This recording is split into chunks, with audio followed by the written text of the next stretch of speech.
I'll try to give as much as possible.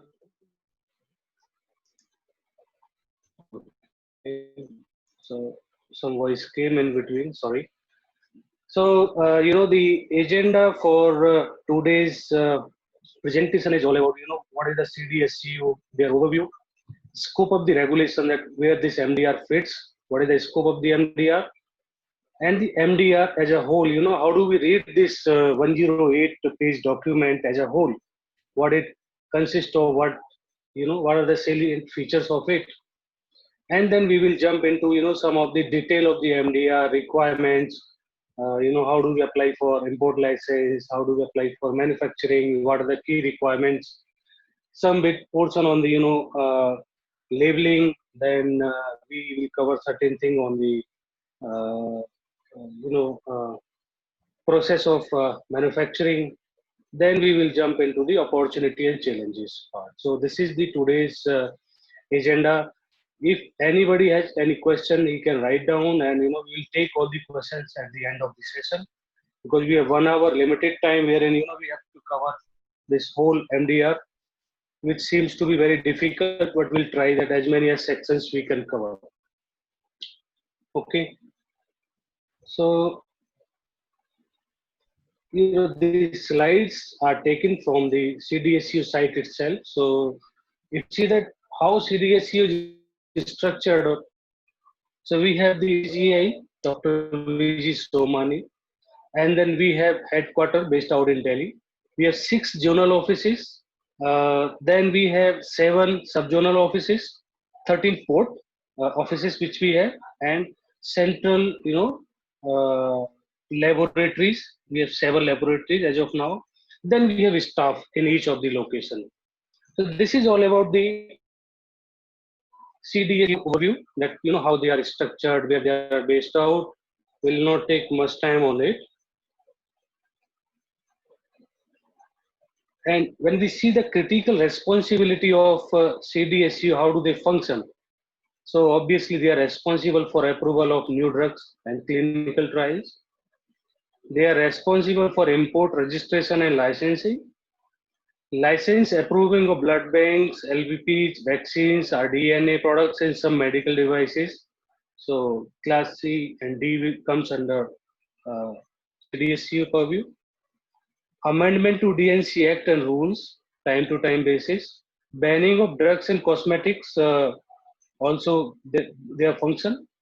Grant of test license, personal license, NOCs for export.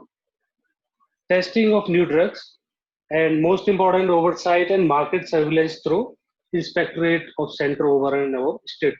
So state also does their post-market surveillance, but CDSU also takes care of that activity. So these are the overall, high level of activities which CDSU functions.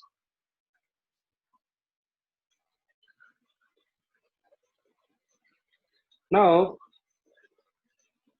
just to give you a quick overview of MDR. So we all know that MDR, came effective from the 1st of Jan 2018. We call it MDR 2017, but it came in effect from 2018. So earlier, everything comes under DNC rules, 1945. Now, medical device rules were created in 2017, which came into effect from 1st of Jan 2018. This program wherein we will discuss what are the critical aspect of MDR 2017. So what was the purpose? To regulate the clinical investigations, whatever we does in India, manufacturing, import, sale and distribution of the medical devices in the country.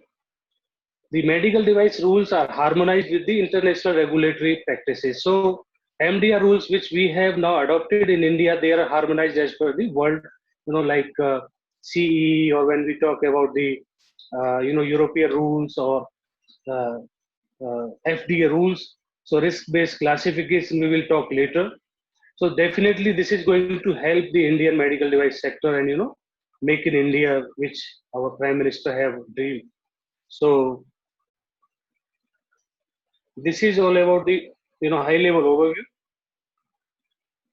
Now, as a definition, if you go to chapter 1, there is definition of medical devices, that what all what is the definition of medical device? So substance used in IVD and surgical dressing, surgical bandages, surgical staples, surgical sutures, ligatures, blood and blood component, collection bag with or without anticoagulant, covered under the sub-clause of section 3. So this is the definition of medical device, one portion.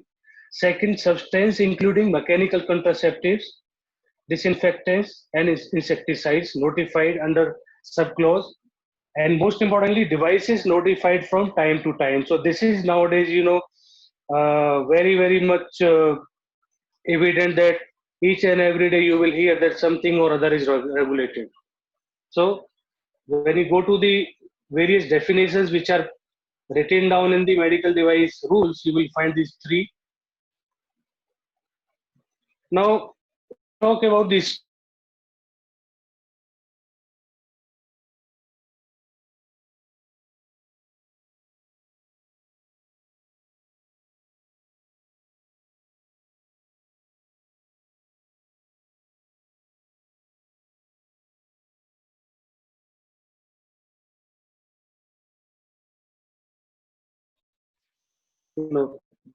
Intrauterine devices, blood bags, MRI, PT. So these are certain products which are supposed to be regulated of the licensing.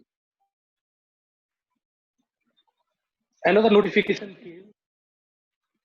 Another notification came was, that all the medical devices will come under ambit of the licensing. So, but there was some relaxation given for like class A and B devices for 18 months. There is no need for the registration, but after 18 months, all the medical devices of class A and B would require to go for the registration.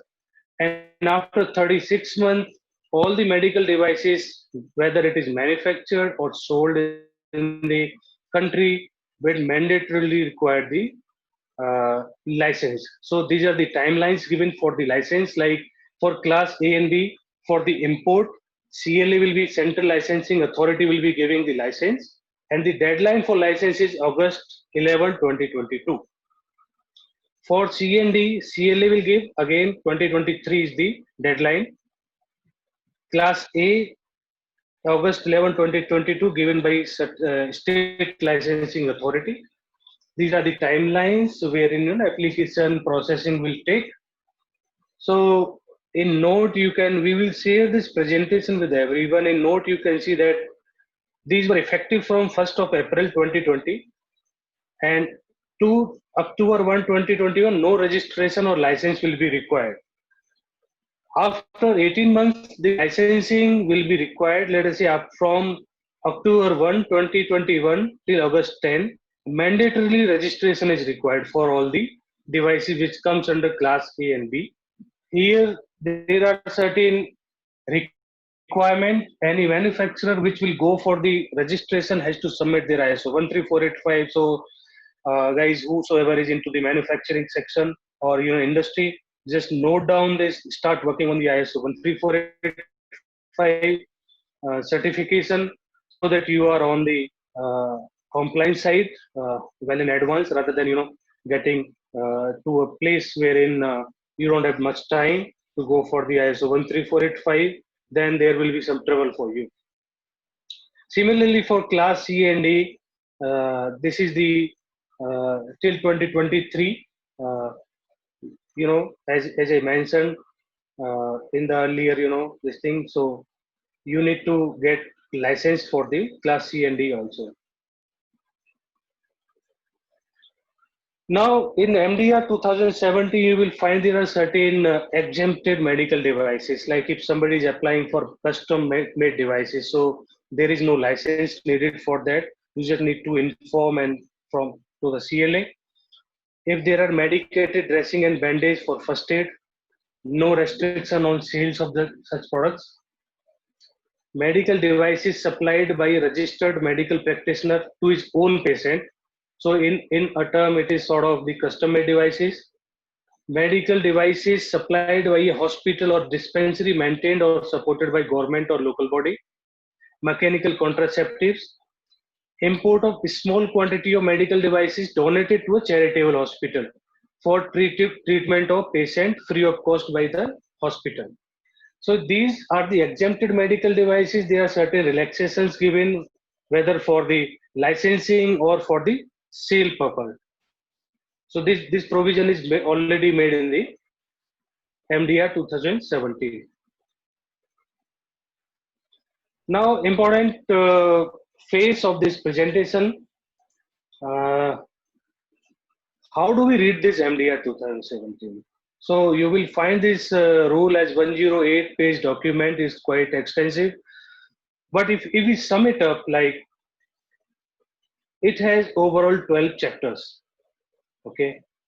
So this MDR is designed in such a way that 12 chapters covers 97 rules. So once you start reading each and every chapter, you will find that there are on an average 7 to 8 or 10 rules given in each chapter. At the end, you will find the 40 forms which are applicable for various applications. When you go for the, let us say, test license, when you go for the manufacturing license, when you go for the loan license, when you go for the notified body registration, lab registration. So these 40 forms are clearly specified in the rule itself, and there are 8 schedules for further guidance given. So this is the how we can read this medical device rules in effective way. And the upcoming slides we will discuss what are these chapters all about. So I'll spend some more time on the chapters and forms. Now this is very important slide because this sums up the entire MDR rule. So if you see the chapter 1, it talks about title, application, commencement and definition. So what are the critical definitions of the medical devices? So which I showed in my earlier slide that there are 3 component wherein medical devices are classified. And since when these rules were applicable, chapter 2 will talk about classification of MD. So as we discussed in the previous slide that our rules are now harmonized with international level of rules, like whether it is FDA or EU MDR or TGA. So most of the countries, I would say all the countries have risk-based classification. So chapter 2 will talk about that. How do we classify our medical devices? How many classes we have? So these rules have 4 classifications: class A, class B, class C, and class D. So class A means lower risk, class D means higher risk medical device. This we can see in the upcoming slide that what are the class A devices, class B devices. I have a separate slide on that. Also, this rules permits for the grouping of medical devices for the manufacturing or for the import license purpose. Chapter 2 also guides us about the essential principles. So generally you will see that safety and essential requirement when we manufacture a medical device, what all essential principle we need to consider. If my device is giving the radiations, I need to consider that. If my device consists of the electrical component inside, that what all testing would be required for doing that.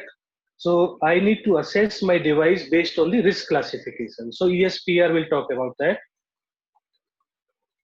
Chapter 3 is all about the authority, who is authorized to issue import license, manufacturing license, delegation of powers.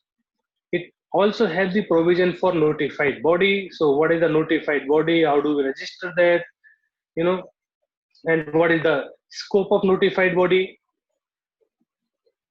Then medical device testing laboratories. Now CDSCO have come up with the approved MDTL provision for medical device approvals, wherein we can send our medical device and get testing done. Basis their testing, the licensing process becomes very easy and acceptable to central licensing authority. Chapter 4 will talk about manufacturing of medical devices. So suppose I wanted to put a plant in India, then what are the requirements for manufacturing of medical devices? This will guide about the application. How do we put the application, how do we get the inspection done, how the license will be granted, what will be the conditions of license on which this is issued to the manufacturer, what are the conditions when my license can be suspended, when it can be cancellation. Suppose medical device authority decides to cancel or suspend, what are the provision, how do I appeal it, then how do I go about the test license. So suppose I am planning to manufacture a product, first step is to go for the test license so that I can establish the safety and efficacy of my product, then go for the manufacturing license application. So chapter 4 of the medical device rules will guide about the manufacturing. Those who are into import, chapter 5 will guide about the import of medical devices. How do I apply? So application, overseas inspection. Now this MDR talks about that CLA has right to do the inspection of the overseas manufacturing facility. For example, if I am importing product from US, then CLA may decide to do the inspection of the overseas facility, which importer has to bear all the cost. Then how do they grant the license? What are the requirements for test license, hospital use or personal use medical devices, if any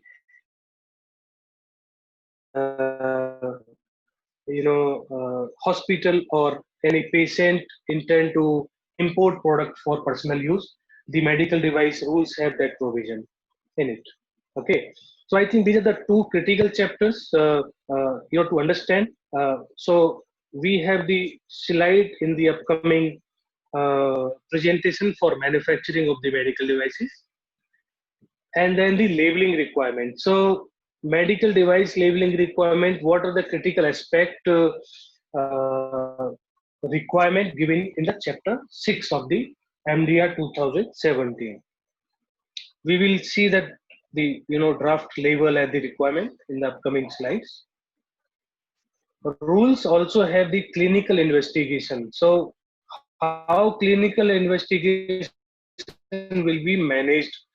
So chapter 7 guides the industry towards the clinical investigation, that how permission has to be taken, how the medical management has to be done, what are the compensation, what is the inspection criteria. So chapter number 7 will give the clear direction about the clinical investigation. So obviously for the high risk product, clinical investigation has to be carried out in most of the cases.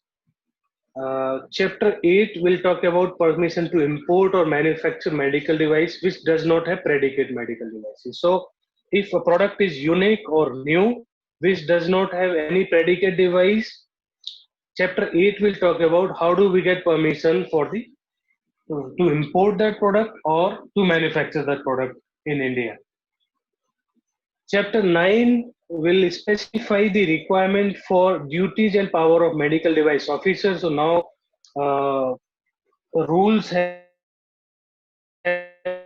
the provision for designate medical device officer in each state. What are his duties and powers? Then medical device testing officer and notified body. So as I said, this MDR 2017 has the new provision. They have introduced medical device notified bodies similar to EU MDR. Like in, if you wanted to introduce your product in Europe, all the product assessment has to be gone through the notified body approval. So they will assess. In India, the similar concept is introduced, which is the positive move, I believe, by the authority. Then chapter 10 talks about the regulation of laboratory for carrying test or evaluation. So if somebody is into the business of laboratories, if he wanted to set up the laboratory, then how do they carry out the test and evaluation? So what are the regulation for that? Chapter 10 specifically talks about the regulation for laboratories. Chapter 11 will talk about the sale of medical devices. So, who will give the license for sale, what are the regulations involved in that. Chapter 12 will talk about the miscellaneous, for example, rejection of application, debarment, or exemptions in case if somebody seeks. So, all in all, these are the 12 chapters which, when we go through the medical device rules, when we go for import, when we go for manufacturing, when we go for classification of medical devices, when we wanted to grouping, what are the essential principles, how do we apply for manufacturing license, how do we apply for test license, how do we apply for loan license, each and everything is covered under these 12 chapters. Suppose somebody wish to open a notified body and get registered with the central licensing authority, what are the requirements for opening or registering the notified body with the CLA? If I wanted to have a laboratory, what are the critical requirements? So everything is now given in the medical device rules very elaboratively. Okay. Now these are the 8 schedules which complement my 12 chapters which I discussed. So first schedule is all about the classification of medical device and IVD. So these rules are common for MD and IVD. Second schedule will talk about that what is the fee structure for each and every sort of application which I put for import application, for notified body, or plant registration. So second schedule will have all the fee clearly defined by authority well in advance. So we can go and refer to what is the fee for registering the each product.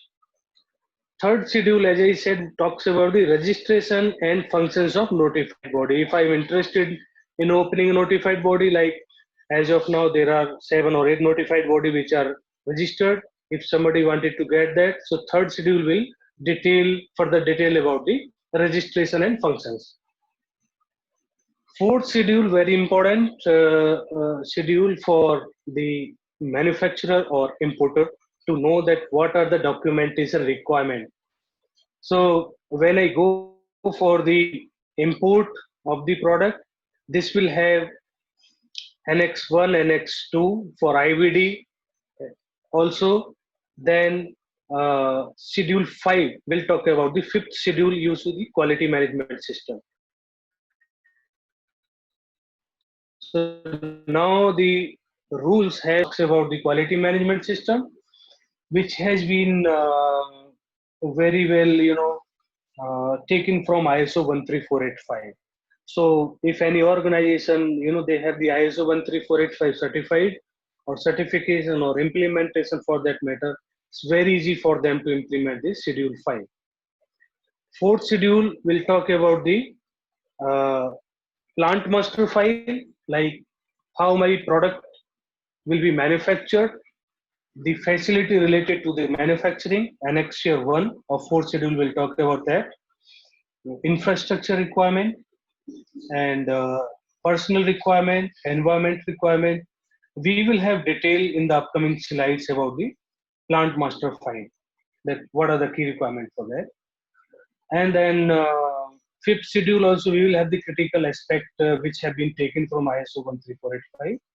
So schedule 5 will talk about that. And the next schedule is sixth schedule, which talks about post approval. So suppose I have registered my device for sale or manufacturing or import license, then what are the post approval requirements? So majorly this rule talks about the two sort of requirement. One is the major change, one is the minor change. So what comes under major, what comes under minor, I have a separate slide for that. So we will discuss there. I'll try to explain as much as possible. Then seventh schedule has further requirement for the conduct clinical investigation. So there is a chapter which we saw in the earlier slide and a schedule specifically made for guiding company about the conducting the clinical investigation. And schedule 8 talks about the exemptions. Okay, so we have 12 chapters and 8 schedule. Now we are moving to the next section of the form. So I know it's very difficult to see, but try to have the as less number of slides possible. So the important forms are like MD3. MD3 you can see application for grant of license to manufacture. So MD3, anybody which is manufacturing class A and class B product can go through this MD3 application in the SUGAM. And MD12 is about the application of the test license. Suppose you are manufacturing the class A and class B, go with the MD12. Okay. MD4 is all about application for grant of loan license. Suppose I wanted to utilize a facility which is already having a valid manufacturing license from state, then I can apply an MD4. I can use that facility to manufacture product for myself. That MD4 will be used. So each and every form is considering class C, and so like MD7. If I wanted to make class C or D product, I'll go for the MD7. If I wanted to utilize a class C and D facility for manufacturing product for myself, I can use MD8. So I don't want to loan license means I don't want to put my own manufacturing facility. I wanted to utilize a facility which is already approved by somebody, by central licensing or state. In that matter, class A and B is approved by state. Class C and D facility is approved by central licensing authority. So these 40 license will have the different application, different requirement, which you can go to the SUGAM CDSCO site and download the checklist required for while applying for the required application. Then suppose you wanted to MD11 is for form in which the audit or inspection books will be maintained. So one form is for application, one form is for the license. Like MD3 will be for application, MD5 will be for the licensing. So I will get the license for class A and B in MD5. Okay, so I'll not read all 40 because we will have not that much time. Now, what are the salient feature? I think I have discussed a few during these earlier slides. The important factor which has come up is the risk-based classification. So now the medical devices in India are classified based on the risk, class A, class B, class C, and class D. So this is again harmonized with the other countries. Then the next important feature is the provision of notified bodies. So these rules have introduced notified body as a partner with the CLA or SLA. As of now, notified bodies are doing audits for class A and B, but in future, class C and D may also be given to notified bodies.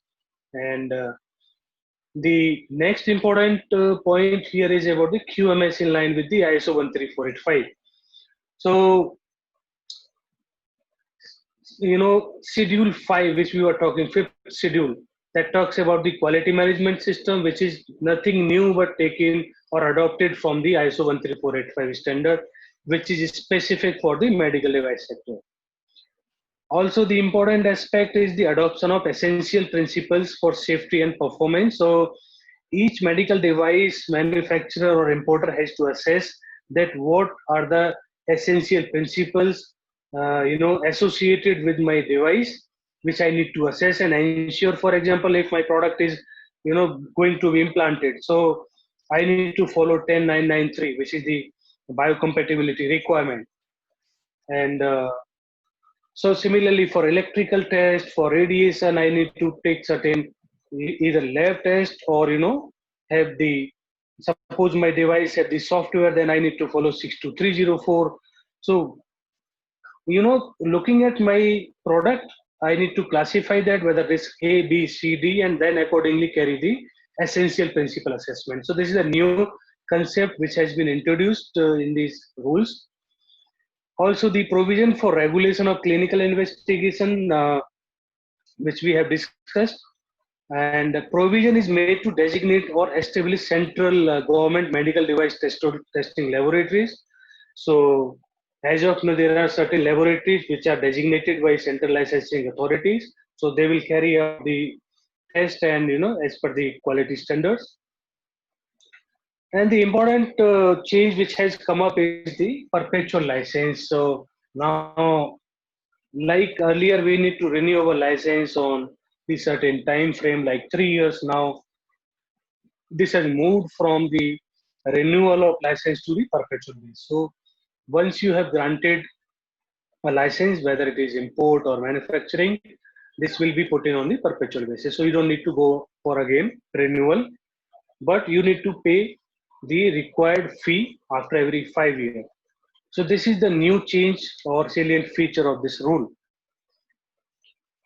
Okay, so these are the high level of changes.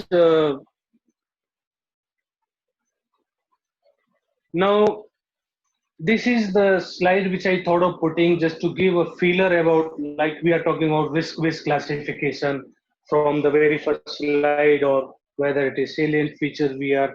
This is the selling point for this MDR, or wherein we also say that our medical device rules are at par with the international rules, whether it is use FDA or EU MDR, so or well harmonized. So you can see there are 4 risk criteria: low risk, low to moderate, moderate to high, and then high. So low risk class A. So majorly, surgical dressing related products like dressing pad, alcohol swabs, you can see they are classified under class A. Low to moderate class B. So like IV catheter, IV cannula, disinfectant. Moderate to high will go into class C. So like bone cement, bifurcation stent. And again, high risk devices will go into class D. So heart valves, copper T, cardiac patches, coronary stent. A list is already published by Central Licensing Authority, which is attached here. You can, I'll just give a click on it.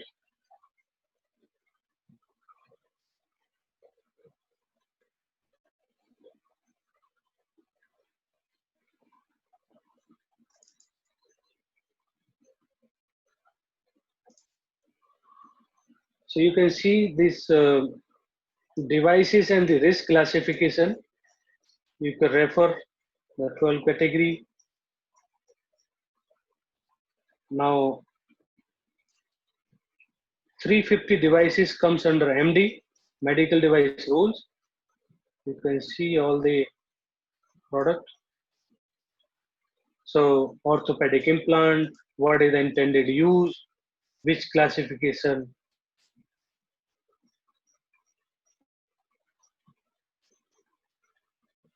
So you can find this list of risk classification from CDSU site. I will also share this presentation. If you are the IVD manufacturer, then go to the next page. You will find all the IVD devices, which class, what is the intended use given. So based on the intended, you can identify and classify your device. So I have taken few of the examples. If you don't manufacture any of these devices, you can refer the list which is published by CDSCO and available on the site to look at the classification, because that will be the guiding factor for you whether you are importing or you are manufacturing. If you are into class A and class B, the role of state licensing authority will be there. If you are into moderate and high, the role of central licensing authority will be applicable to you. So you can see that which are various regulatory authority, or are responsible for giving the licenses. So you can see the device class A, B, C, D. Here you can see import. These are the activities if I am an importer. So for import, irrespective of any class, Central Licensing Authority will grant the license. So you need to apply license to CDSCO Delhi. They will be granting whether it is class A, B, C, or D. If you are into manufacturing space, if you are manufacturing class A and class B product, go to State Licensing Authority.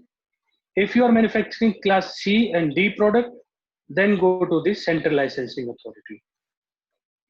If you wanted to conduct clinical investigation, you need to go to the Central Licensing Authority for getting the permission.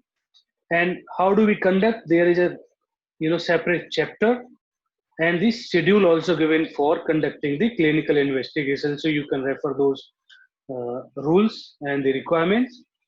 And the QMS verification is now, as I said, the notified body is responsible for the QMS verification of the manufacturer.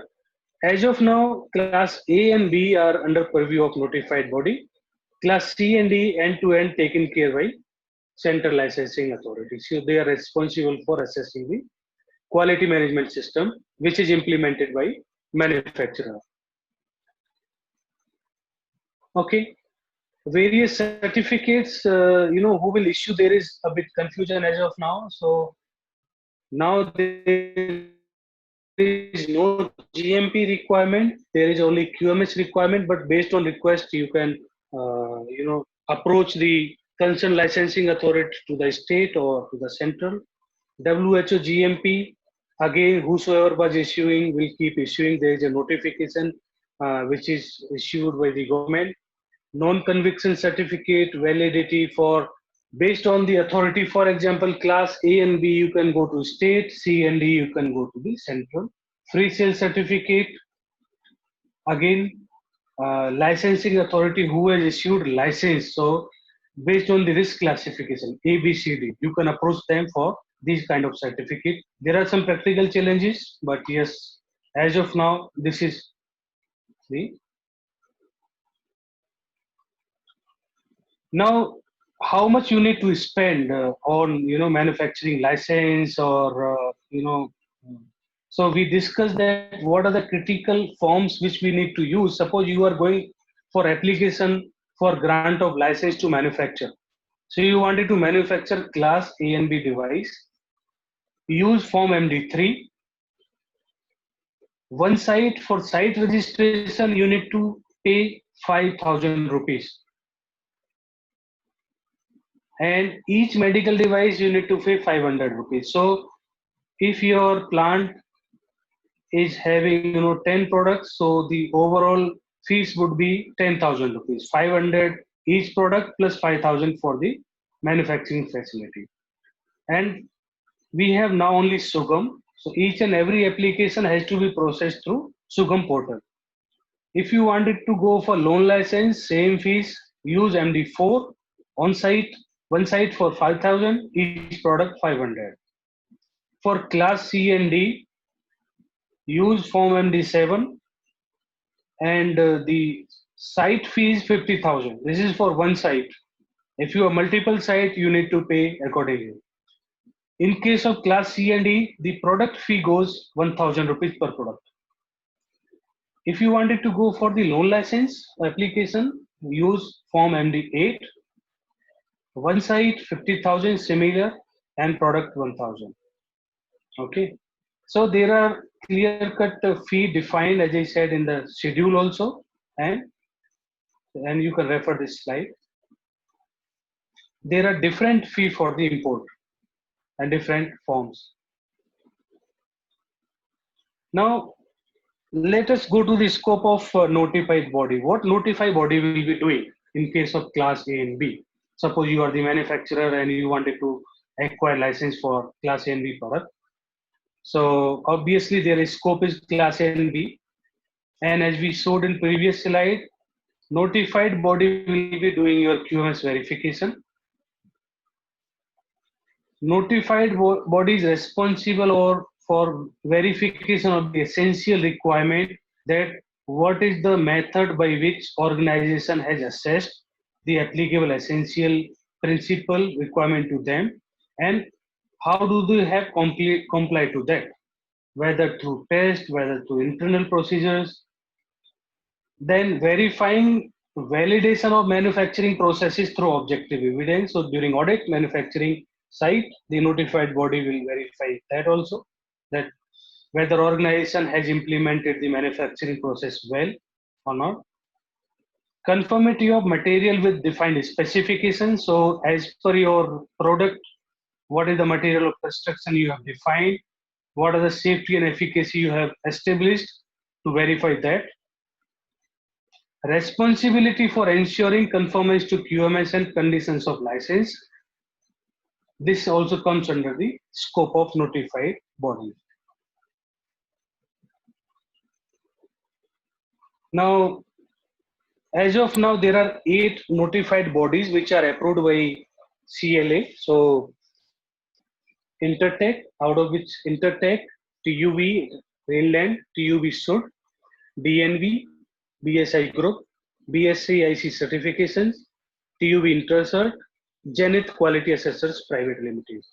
So for class A and B, you have choice to go with any of the notified body for your assessment, plant assessment. These are the testing laboratory which are approved by Central Licensing Authority for, you can see the name CIPRA Lab and what is the scope of the testing, like copper T, condoms, sterile needle, dual rings, star imaging. This is the registration number TLMD 2019. You can see there are 8, product portfolio. They are responsible or are under scope. Alcatech, you can see sterilized surgical ligatures, disposable devices, surgical sutures, and Sri Chitra for carrying out the biological evaluation for all type of medical devices as per 10993.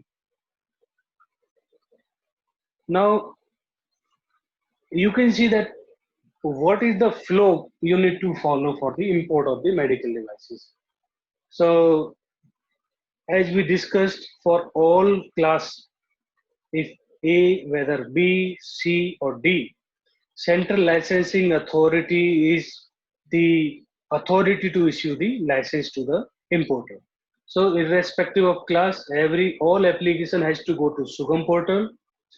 CLA may cause an inspection of overseas manufacturing site.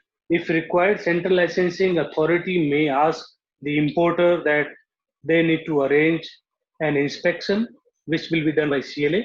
Basis that there could be 2 conditions. If resale certificate already been issued by the regulatory authority of any of these countries like Japan, Australia, Canada, European Union, license can be granted. If no free sale certificate for class A and B, safety and performance through published data or clinical investigation in the country of origin. For class C and D, safety and effectiveness through clinical investigation in India. So Central Licensing Authority may ask for any of these. Apart from that, they may also ask for the overseas site inspection, which importer has to arrange. Now, if you are into manufacturing space, you wanted to manufacturing a medical device in India. Now, all the application irrespective of class A, B, C, D has to be go through SUGAM portal. But the responsibility for class A and B will be with this state licensing authority. For C and D will be the central licensing authority. For class A and B, in case of class A, the license will be issued directly, and after 120 days, within 120 days, the audit has to be happened, which will be done by notified body. In case of class B, the audit has to happen prior to issuance of the license. So this is the difference in the class A and class B license issuing process by state licensing authority. In case of class C and D, all the technical review, on-site audit for fourth and fifth schedule may be done by central licensing authority. Then only license will be issued. So in case of manufacturing, there are in nutshell three guidance. Class A is very easy to get the license. You just apply in Sugam.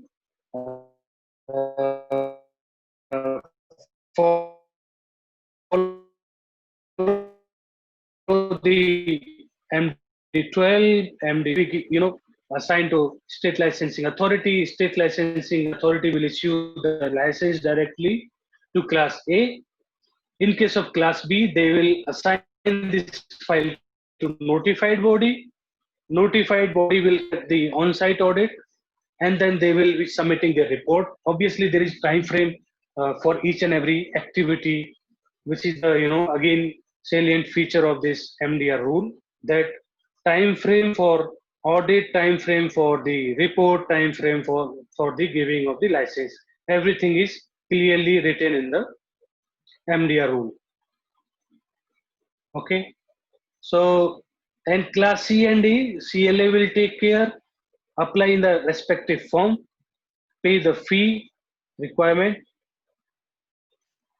File will be assigned to CLA. They will be deciding for the overseas or for the audit based on the fourth and fifth schedule. Then they will issue the license. Now, if you are the manufacturer, as we discussed in the previous slide, that you need to make a plant master file, or somebody calls it site master file, for getting the manufacturing license. So what are the critical component you need to have for the site master file? You need to provide the general information about your plant. You need to provide the personnel who is involved in manufacturing, technical personnel, number of personnel, their qualification, education, experience. You need to provide information about the premises and facilities you have for manufacturing the required product which you are seeking application. What are the equipment you have to manufacture the product? What is the sanitation program you follow? Guidelines, procedures, work instructions, check sheets. What is the production workflow you need to define here?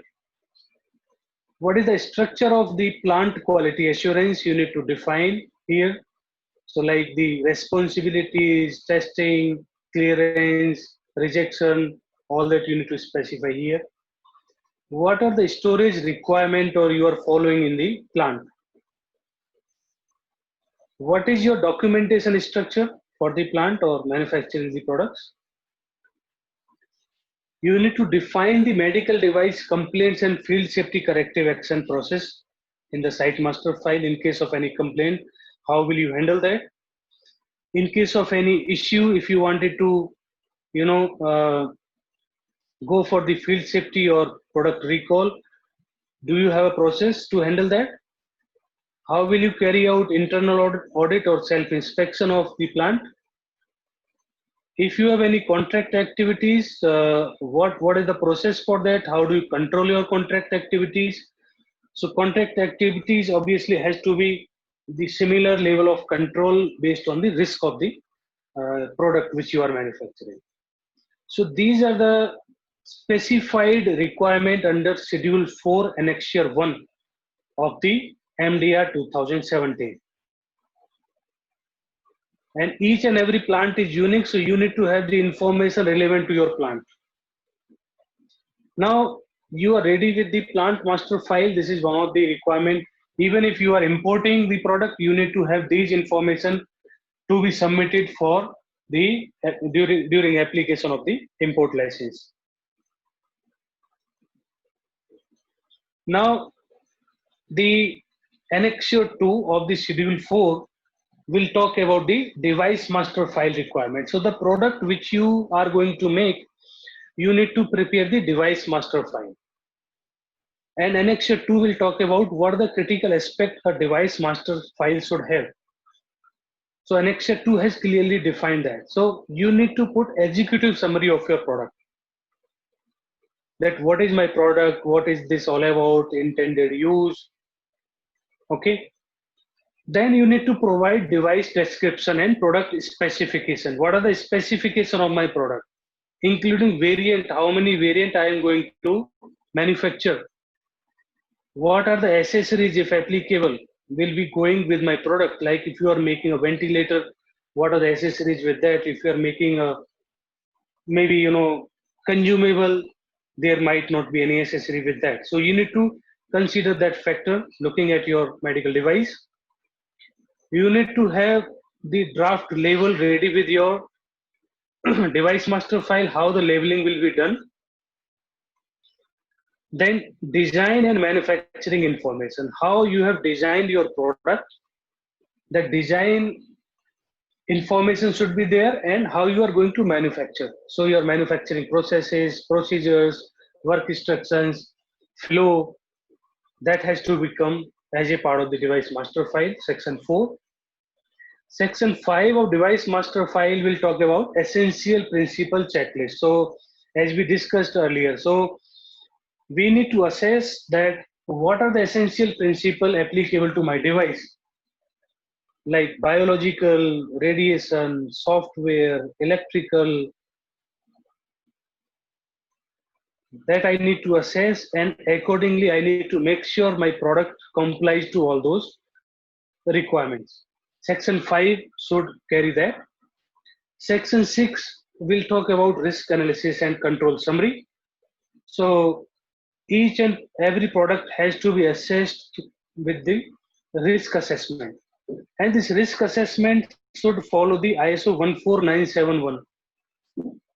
So ISO 14971 is a standard applicable specifically for the risk assessment of medical devices. So clause number 6 or point number 6 should talk about risk analysis. So risk analysis means my product related hazard.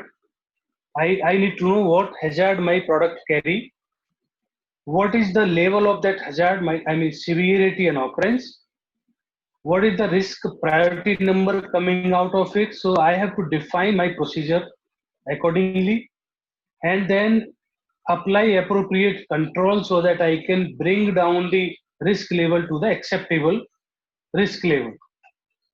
Clause or point number 6 of my device master file will talk about the risk analysis and control summary.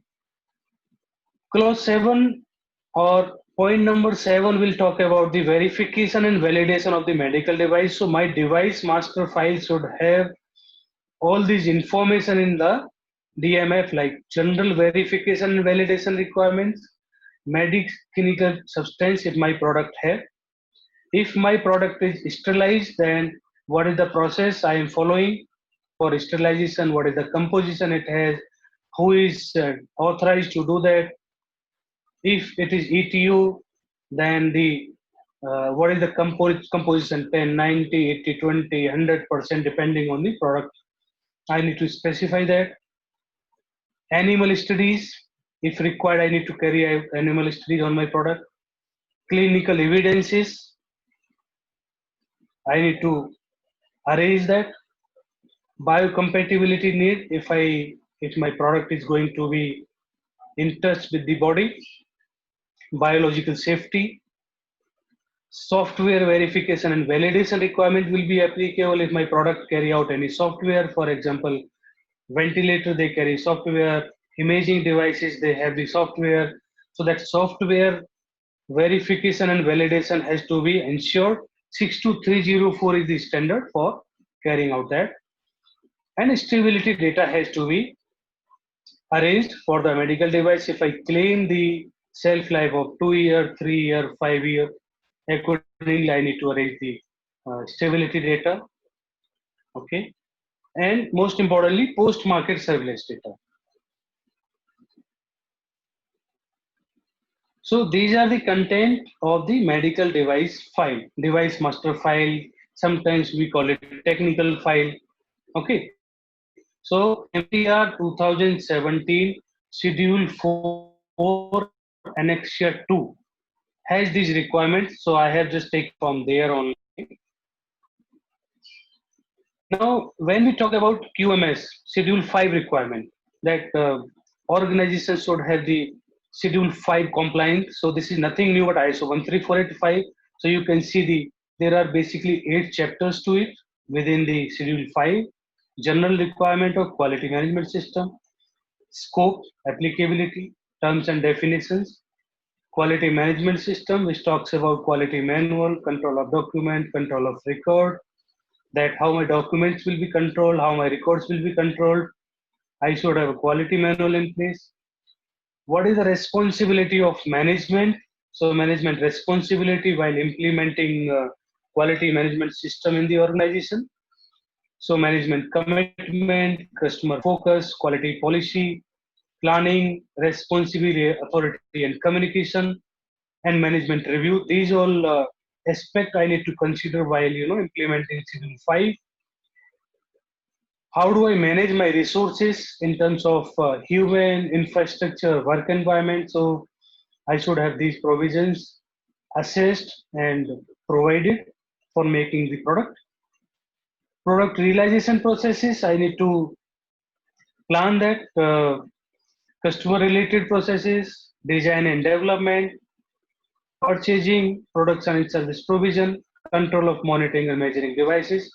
So the people who have ISO 13485 can correlate that these are the requirements already mentioned in ISO 13485 standard. So if you are certified, you will certainly following those. But for the new uh, company who is going to put up the plant, or you know, then they need to work out a bit hard to ensure that Schedule 5 requirements are identified and established in the organization. So each and every process has to be documented and then demonstrated during audit.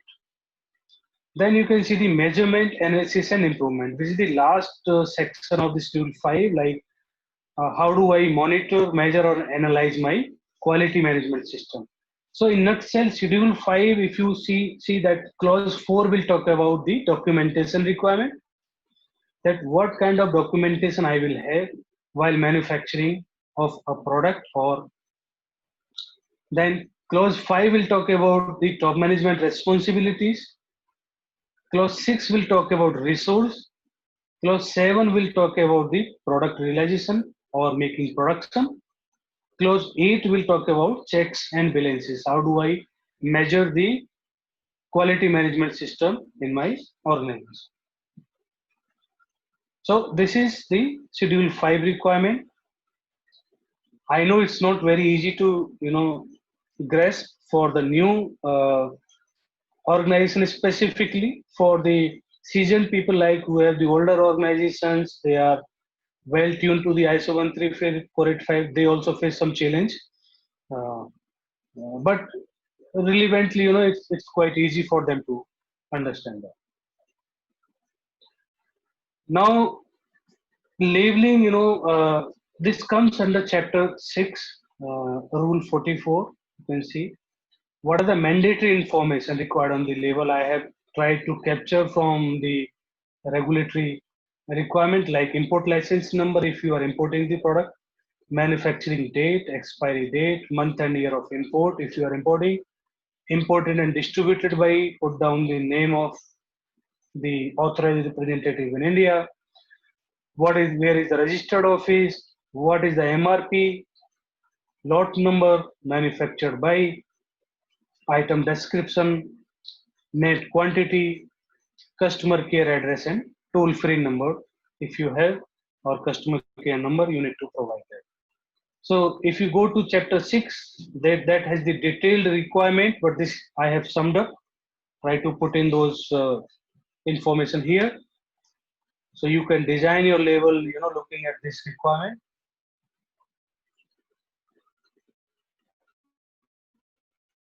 Now, the MDR 2017 has one more additional thing therein to guide the manufacturer what are the clean room or environmental condition we need to maintain while manufacturing a product. If you are if you are making cardiac stent or DET, so This is the name of the device. You can see here type of operation. So like if primary packing and crimping has to be done in ISO class 5. Washing, ultrasonic cleaning and drug coating has to be done in class 7. Assembly, wrapping and packaging has to be done in ISO class 8. Laser cutting, descaling, annealing and electropolishing has to be done in class 9. ISO 146441 talks about clean room standards. So you can see that ISO 3 means class 1, ISO 4 means class 10. So 110 means number of particles allowed in the that particular area will depend on the particulate matter count, whether it is zero point 0.1 micrometer, zero point 0.2, zero point 0.3, zero point 0.4, so table is given.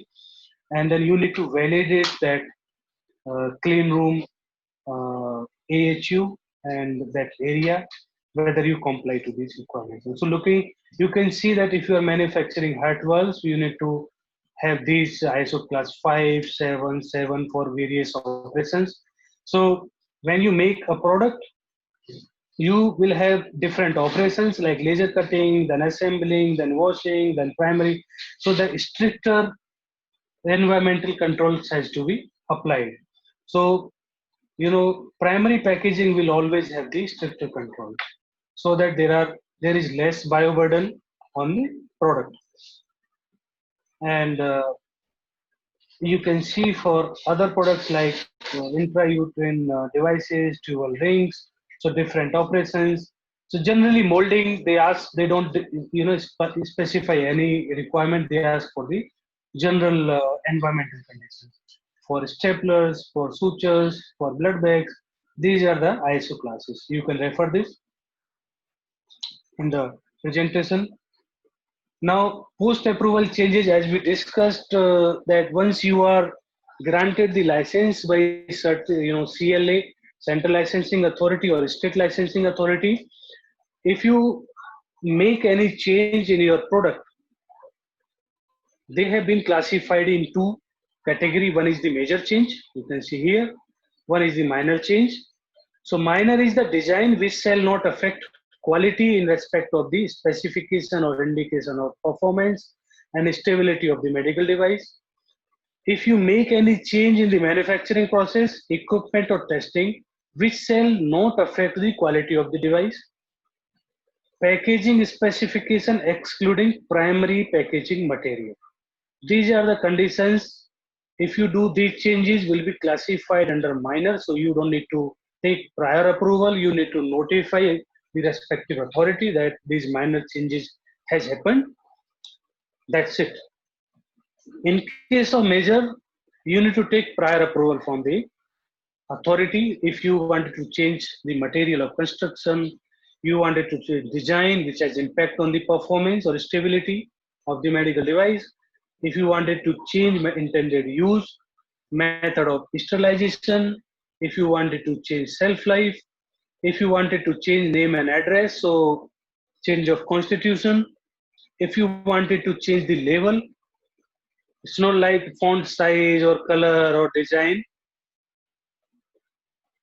If you wanted to change the manufacturing process, which has impact on the product quality, or if you wanted to change the primary packaging material, these are the conditions that your product change will be classified under major change. Okay. Now, based on the these rules and the market feedback while discussing to so many people or visiting, we see that there are certain challenges still exist for the medical device sector or the manufacturer or importer for that matter, because we all are impacted party. So those challenges can be converted to the opportunity, obviously. So I take this as a one piece of information for challenge and opportunity. So as of now, medical devices are classified under the DNC Act. So there is no separate act available for the medical device itself. we have rules, but they are governed by the DNC Act, Drugs Act. So by putting the separate medical device act will change the dynamics in the medical device industry, will give the focus and obviously global recognition that India has the dedicated medical device act. Accordingly, policies, procedures are drafted from the government side also. So that could be one of the big opportunity. Now I know that CDSU and other Ministry of Health people are recommending certain changes, you know, to look at, for example, adopting a adopting a model like having the separate verticals for drugs, for medical devices, for food. That could be one of the you know way of handling it, or maybe based on the US FDA framework, how they are managing the medical devices. So let us see how it is being framed and finally it comes. Still, we have a lot of challenges or opportunity I see while determining the product category. So whether the product is regulated or not, whether the product comes under class A or class B, sometimes name of the product. So this we have lot of opportunity here to further work on the list of medical devices, so that industry and everybody is clear on that part, which will be really a good work. Then when we see or when we talk to the people and for ourselves also, when we work on any of the assignment, it's very difficult to identify the product specific standard. So that framework, if created, will be helpful for the manufacturer or importer to understand and do the gap assessment. At times, the approximation of applications or compliances, what are the requirements, what is the timeline, how many days, these things we have still opportunity to work on that. New compliances keeps coming. So once the medical device act comes, probably there will be focus on that and will be helpful. Still, there are challenges on labeling of medical devices, specifically for importers. When an importer brings medical device, they are into the Indian territory. For changing the label, that's a big challenge for them. I think here we have opportunity to guide and provide the simplified rules or simplified method to help them, to help importer, or for that matter any manufacturer whose inventory is in market. If they have foolproof processes available to you know alter or change the label, there should be some guidance document on that. And more importantly, we see challenge or opportunity in the intent and the implementation of these rules, whether it is at manufacturing side or governing side. Manufacturing rules are very well defined, but at times the interpretation changes the intent and implementation. So more and more awareness to the manufacturer or to the importer can help to build intent and the better implementation of the rules. R&D capabilities. This is one of the area where I have seen in our country that we are dependent on 70% of import. So all the high-end devices are designed outside. In my experience, I have been to big multinational companies outside India. Most of the R&D team members, either they are sitting in India designing product for US, or the head of the design or manufacturing, they are Indians only. And they are leading those big companies. So it's about the matter of policy, that how do we collaborate and integrate those capabilities which team have to bring it to the R&D and start making or designing the better quality product in India. So I think this is one of the opportunity which we can see.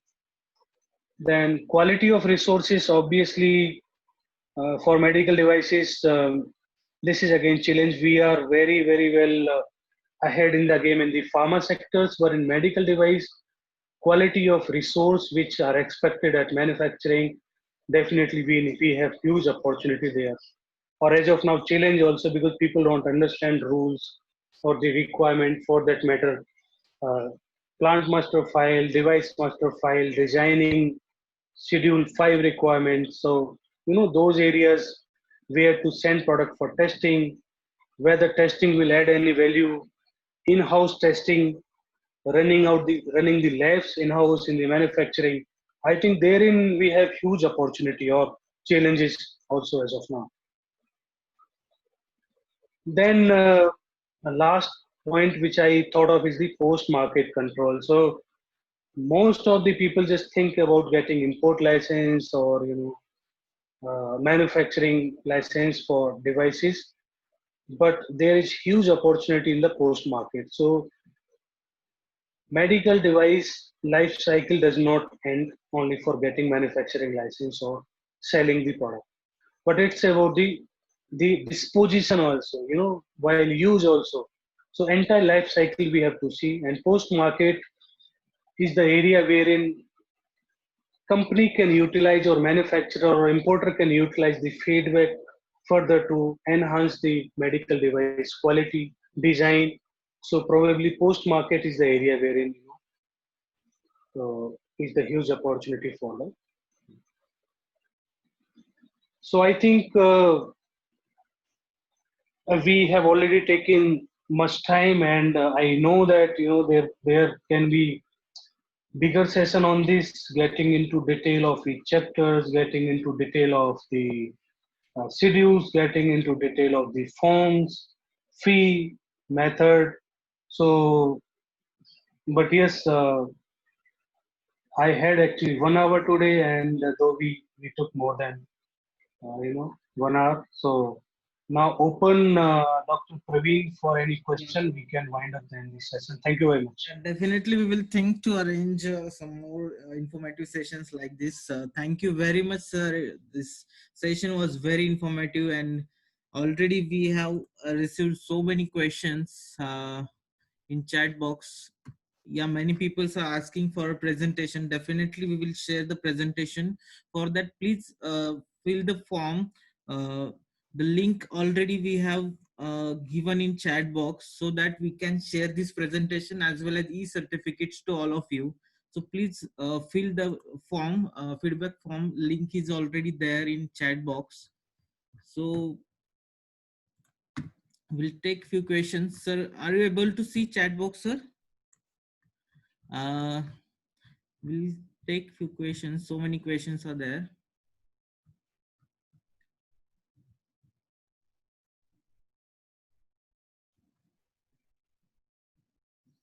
Yeah.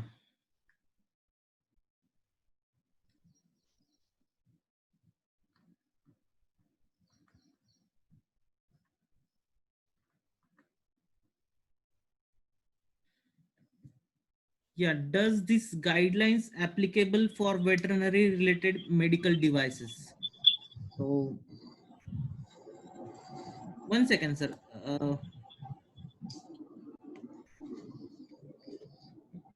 So can you please unmute your microphone, Devendra, sir? One second, sir. Your voice is not audible, sir. I think Neeraj, sir. Can you please unmute Devin? Yeah, Neeraj, sir. Can you please unmute Devendra, sir? Yeah, Pawan, I will make you host again. You can continue. Okay. Yeah, sure. Please make me host. I am making you host now. Yeah, sure. Please, sir. पवन आ गया इधर corner में आएगा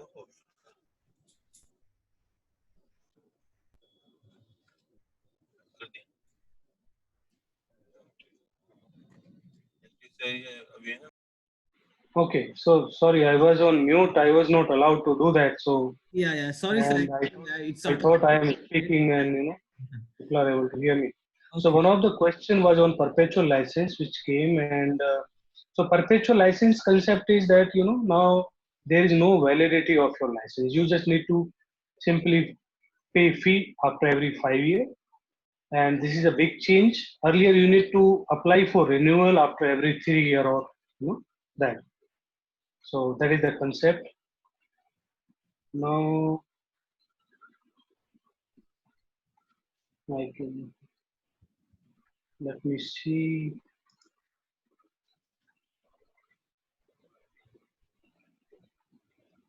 Do you have any other question till that time? Because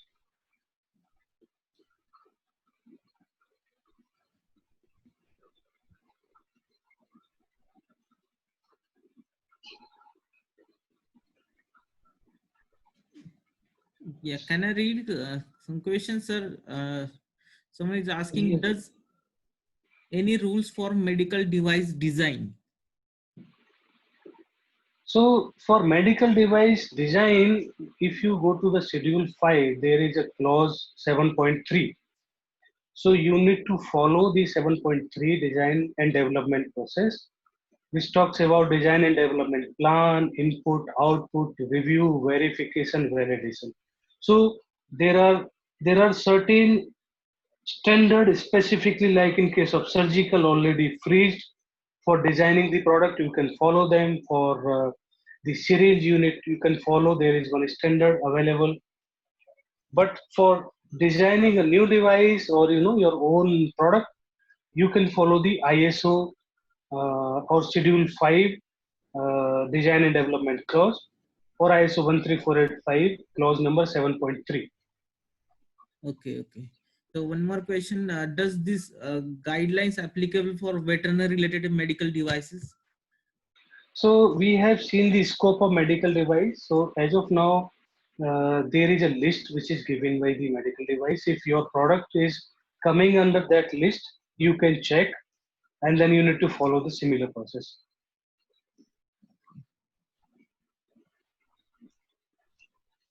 Okay, so there are 590 odd devices which are including IVD. So some of the veterinary IVD, they are also part of that list. So you can just check, Yeah, one more or question. you can send out to me. You can send out to me in Okay, case if you need anything. okay. So one more question regarding diagnostic kits, like pregnancy test kits. So they are asking, it falls under which category? Means risk in which Class B. category? Okay. They are under Class B. Okay.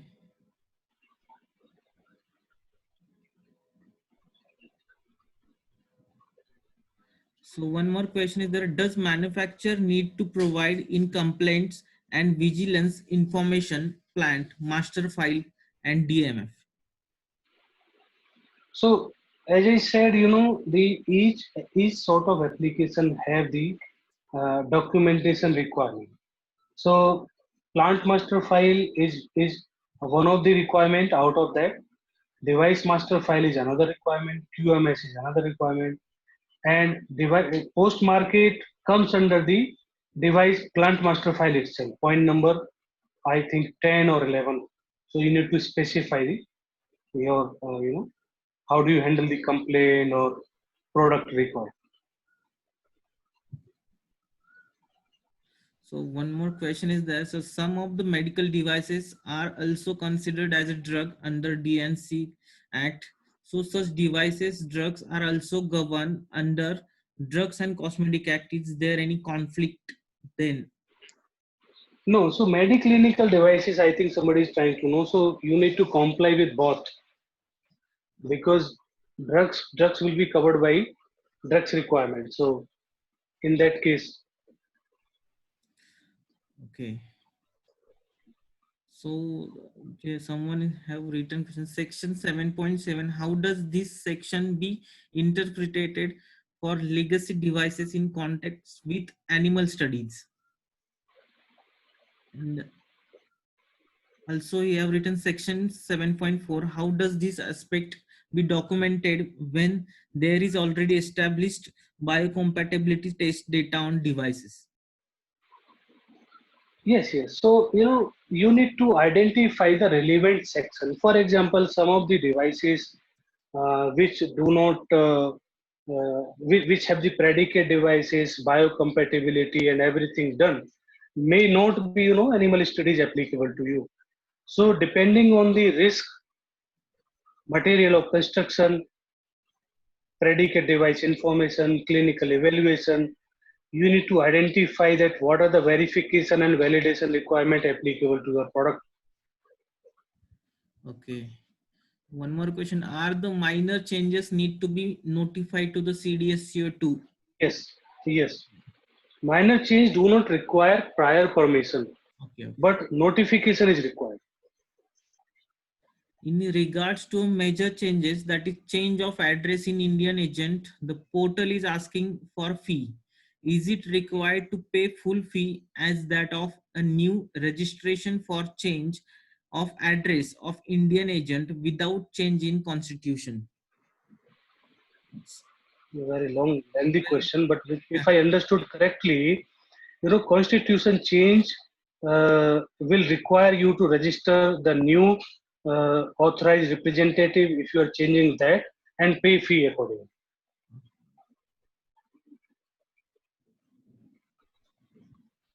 So Full people, fees will be applicable because that will be the new authorized agent. Yeah.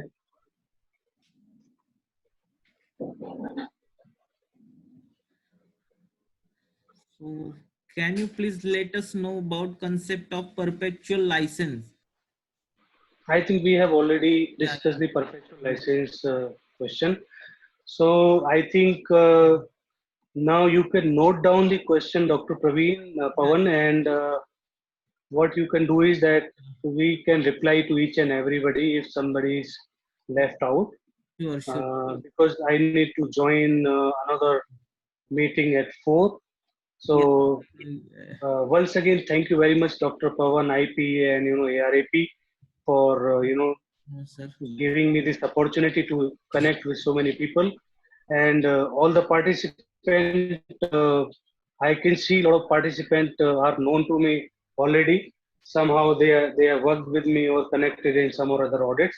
So thank you guys for being part of this presentation, and we could see 100% participation. So thank you very much, Dr. Pawan. So Yeah, closing remarks. I mean, we can yeah, yeah. close it in 2 minutes. Yeah. Thank you so much for your precious time. I know your schedule is very busy today, but instead of that, you have given time for us. So I would like to request Dr. Neeraj for concluding remarks. So audience, yeah, you are asking for a recorded session. Definitely, we will upload this session on YouTube also. So for that, just follow ARAP ID, ARAP accounts on social media. So you will get easily links. Then you can get this presentation and recordings, recorded session also. Dr. Neeraj? Yeah, thank you, Dr. Pawan and Dr. Devenderji for such a nice presentation, and you will cover the all aspect of Medical Device Rule 2017. It's a wonderful presentation that I see on the 2017. Thank you again, Dr. Devender and Dr. Pawan. Thanks to hosting this and to arrange a participation for such a wonderful webinar till we have. So this. So over to you, Pawan. Yeah. Thank you so much. So thank you for joining us, and please fill the form which we have provided in chat box, so we can share the presentation and e-certificates to you. Thank you, Devendra sir, for joining us. We are looking forward to arrange few more And sessions. so all participants who fill the Google form will, yes, please. Yeah, go ahead, sir. Yeah, so this is for the all participants who fill the Google form, and again I requesting along with the Google form there is a feedback form. You can fill the feedback form and suggest a topic which we will include in upcoming webinar. Thank you again to all, and with this over to Pawan. Yeah. Okay, so with this note, announce the meeting here. So thank you, Devendra sir, for joining us. Thank you all the participants. See you next week on like next Saturday with the new topic, new speaker. Thank you for joining us. And see you next Saturday. Yeah. Okay, thank you, Pawan. Thank you all. So by this, we are ending the meeting and looking all participants for on next Saturday, 2:30 for next webinar. So we are coming with a wonderful speaker and a wonderful presentation again in front of you. By this, thank you everyone. And I am your host ending the session now. Thank you everyone.